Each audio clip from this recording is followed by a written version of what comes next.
Hi, so I am KB with Nerdophiles. How are you? Hi, KB. I'm good, thanks. How are you? I am doing well. Oh my gosh, what a fantastic documentary.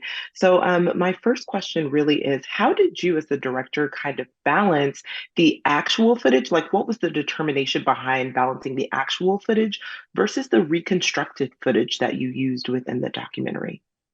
So I came to the story after it had finished. So it was very much about like going back and talking to people and finding out what went on. And that kind of took like a number of years. And so like before we thought about footage at all, by speaking to people, I put together like the story of how to best tell this story, like a script of how to best tell this story in the most compelling way. And then it was a matter of looking out there, reaching out to people and saying like, does anybody have any footage that, from say this competition in Italy or a certain moment in Dahab?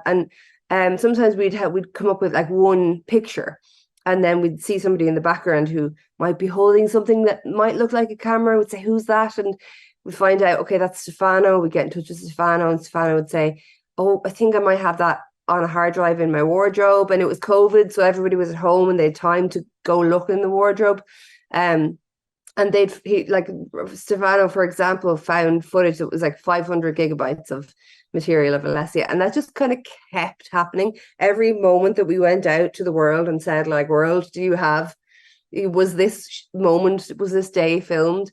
Time and time again, we were met with material from the day. So I would always favor real, the footage from the day, the real documentary moment, because the freediving community were so good at documenting themselves, and so was Stephen and Alessia, that we were blessed with the material that already existed. So once we did the interviews, and then we placed the archive.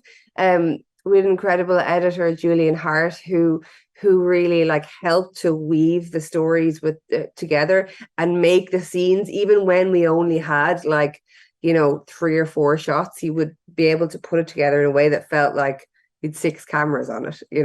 And then it was about like, okay, but here are the gaps.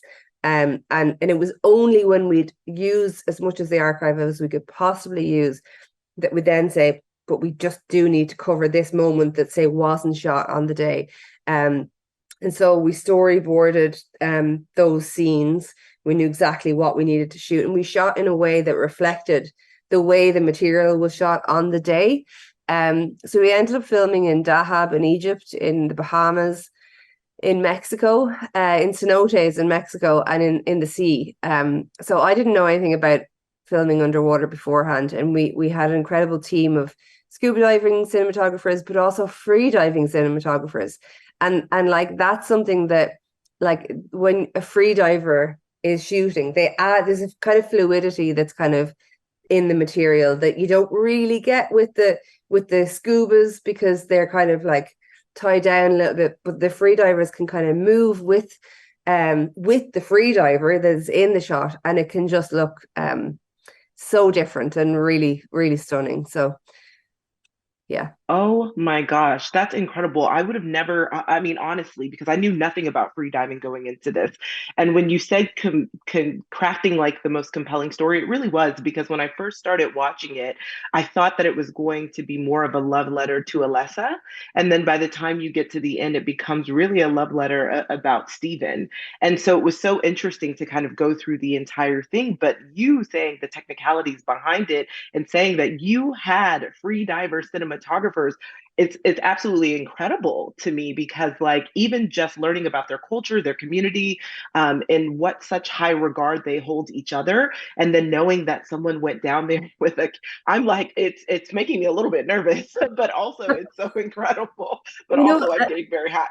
Like, a lot of the material that's in the archive material is also shot by freediving cinematographers. So that's why we kind of brought on freediving cinematographers to really reflect that fluidity. But there's a one man, Dan Verhoeven, was actually the first person that I spoke to about the documentary, and he is has been filming freediving competitions as a free diver for years, and a lot of the footage in the film you see is his.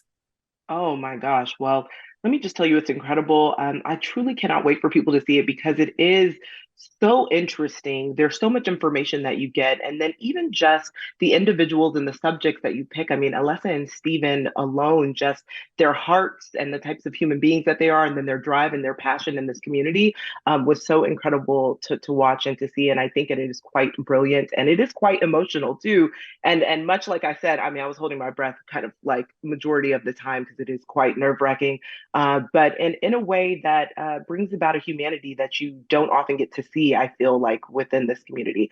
So just thank you so much for chatting with Nerdophiles. Really appreciate it and truly cannot wait for everyone to see it. Oh, thank you so much. It's been really nice talking to you as well, and I'm glad you enjoyed the film. Yes, thanks. Have a great day. You too.